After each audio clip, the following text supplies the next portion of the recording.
Does anybody else out there who's AuDHD have a good version of themselves that they perform in public and then crash as soon as they get into a space where they're able to, usually when they get home?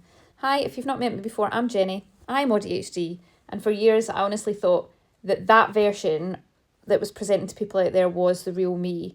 So in my job as a teacher, good Jenny was always on, smiling and organised and making jokes and picking up the slack when I needed to. I had my teacher voice, my staff room banter, my no bother at all face, and people loved her.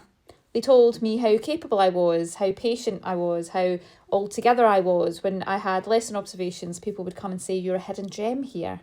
And then I'd get into the car, in the car park after work, and I'd feel a little bit like I had been dropped off a cliff. But the mask didn't come off when I left the building, because I had good Jenny at the school gate on the times where I would be doing pick up or drop off, who remembered other kids' names, and good Jenny at family gatherings who laughed at the right moments and didn't mention how loud it all was and how much I actually didn't really want to be there in that moment. And by the time I actually got to be alone, there was nothing left underneath.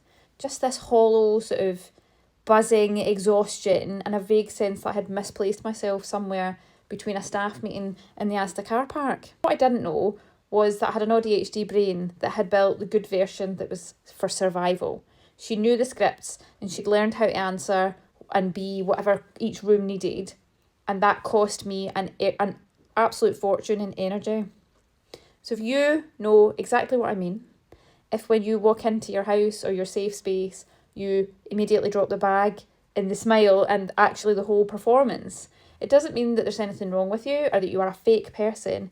It means that you have been over-functioning in various different spaces and rooms in order to feel safe. The work now is not to burn good you to the ground, it's to let more of who you actually authentically are leak into the places that can hold that version of you, so that you're not actually living separate lives for every space that you're in. If you're in that horrible in-between stage where the mask doesn't quite fit anymore, but you've no idea who you are without it, come and join my free Facebook group, and the link is below or it's in my bio, and come and feel in a world where people also feel the same, and spend some time gently getting to know yourself again.